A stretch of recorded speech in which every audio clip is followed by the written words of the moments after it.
Pakistan bar council کے علاوہ Sindh bar council نے بھی اس پر اپنا ریئیکشن دیا ہے، اور اگر یہ ریئیکشن پھیل گیا تو سپریم کورٹ کے لیے اس کیس کو سنبھالنا مشکل ہو جائے گا. اس لیے ضروری ہے کہ اس معاملے کو جلد از جلد نپٹایا جائے، اور جسٹس مظاہر علی نقوی اور جسٹس اعجاز الاحسن کو اس بینچ سے علیحدہ کیا جائے، یا بہتر یہ ہوگا کہ فل کورٹ بنائی جائے جس میں تمام ججز شامل ہوں. لیکن پھر بھی یہ اعتراضات ہوئے ہیں، تو اس اعتراض کے بعد چاہیے تو یہ کہ یہ دونوں جج اپنے آپ کو خود اس بینچ سے علیحدہ کر لیں، نہیں تو چیف جسٹس ان کی جو ہے وہ چیف جسٹس جو ہے انہیں علیحدہ کر دیں، اور اس کے کیس کی سنوائی کے لیے ایک فل بینچ بنایا جائے جس میں ان دو ججوں کے علاوہ تمام جج شامل کیے جائیں. جی محسن صاحب، یہ جو جہاد شروع کیا تھا جیل بھرو تحریک کا، عمران خان صاحب نے جو آرڈر کیا ہے کہ ہم یہ جہاد کر رہے ہیں، تو یہ تو مجاہدین تو سارے دوڑتے نظر آ رہے ہیں، اس پہ آپ کا کیا تجزیہ؟ دیکھیں، یہ ایک بہت ہی برا ہوا ہے پی ٹی آئی کے لیے کہ عمران خان نے لاہور میں ہائی کورٹ پہ پیش ہوتے وقت جس قوت کا مظاہرہ کیا تھا، اور ان کے دیدار کے لیے ہزاروں لوگ مار روڈ پہ آ گئے تھے، تو انہیں اس ٹیمپو کو برقرار رکھنا چاہیے تھا. اور اس سپریم کورٹ کے نوٹ کرنی بینچ کے حوالے سے بھی یہ بڑی اہمیت کی بات تھی کہ اگر ان کا ٹیمپو برقرار رہتا. لیکن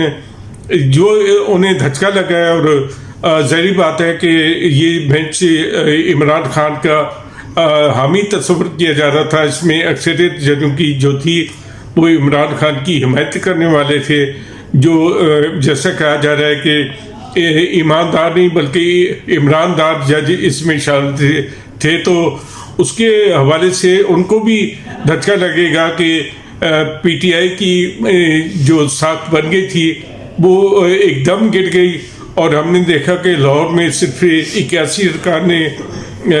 گرفتاریاں دی، جس میں شاہ محمود قریشی کو اٹک منتقل کر دیا گیا، کچھ کو اسد مرکولیہ اور اعظم سوادی کو راجن پور یا ڈی جی خان منتقل کیا گیا. تو اس طرح ہم نے دیکھا کہ وہ 200 گرفتاریوں کے جو دعوے کیے گئے تھے وہ بھی پورے نہیں ہوئے. جب شاہ محمود قریشی کو سی سی پی او آفس کے سامنے سے گزارا گیا تو وہ رو پڑے، اور ان کا خیال تھا کہ ہمیں سی سی پی او آفس لے جایا جائے گا اور وہاں چائے پلا کے ہمیں رخصت کر دیا جائے گا. لیکن ایسا نہیں ہوا، وہ اٹک پہنچ گئے ہیں. اور دوسرے دن ہم نے دیکھا کہ پشاور میں جیل بھرو تحریک کا تو حشر اس سے بھی برا ہوا کہ پرویز خٹک، اسد قیصر، عاطف خان، شاہرام ترکی، شاہ فرمان، یہ سب لوگ جو تھے وہ باہر نکلے. سابق گورنر شاہ فرمان نے کہا کہ میں بیمار ہوں، مجھے گرفتار نہ کیا جائے. اسد قیصر اور پرویز خٹک گاڑی میں بیٹھے رہے اور انہوں نے پریزنر وین میں جانے سے انکار کر دیا. اور ایک ان کے پشاور سے ایم پی اے جو تھے فضل لائی، جنہوں نے کورٹ کمانڈر ہاؤس کے باہر مظاہرہ بھی کیا تھا، وہ پریزنر وین پہ چڑھے، ویڈیو بنوائی، تصویر بنائی، اور اس کے بعد وہ پتلی گلی سے نکل گئے. تو میں سمجھتا ہوں کہ یہ دو جو تھے ایسے واقعات تھے جو پی ٹی آئی کے لیے دھچکے کے بعد سمجھے ہیں. اور یہ ثابت ہو گیا کہ یہ سوشل میڈیا کی پارٹی ہے، اس میں لوگ ہلے کو لے کے لیے آتے ہیں، قربانی دینے کے لیے نہیں آتے ہیں. اور تیسری جو تھی یہ پی ڈی میں آج انہوں نے گرفتاری دینی تھی فیاض الحسن چوہان نے، جن کے بھائی ایک سرکاری ملازم تھے، ان کے ذریعے شاید ساز باز کر کے انہوں نے اپنے لیے ڈھار نکالی کی گرفتاری دے کے وہ مدینہ میں اتر گئے. اور شیخ رشید اور عامر کیانی وہ بھی منظر پہ آئے، ویڈیو بنوائی، تصویریں بنائی اور غائب ہو گئے. حالانکہ شیخ رشید کا کہنا تھا کہ وہ جیل میں اپنا آدھا سامان چھوڑ کر آئے ہیں اور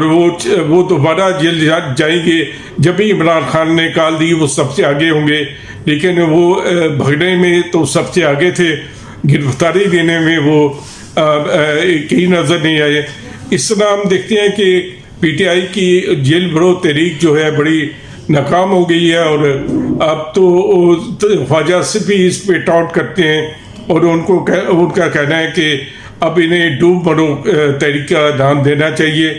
کیونکہ یہ جس شرمندگی کا انہوں نے مظاہرہ کیا ہے یہ بہت کم دیکھنے کو ملی ہے. جہاں تک میں ایک بات رہ گئی تھی وہ سپریم کورٹ کے حوالے سے، سپریم کورٹ کے چیف جسٹس نے آج کہا ہے کہ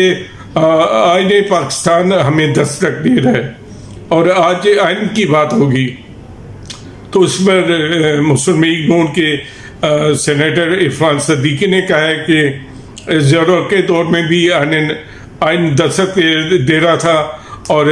مشرف کے دور میں بھی آئین دستک دے رہا تھا، لیکن اس وقت تو ججوں نے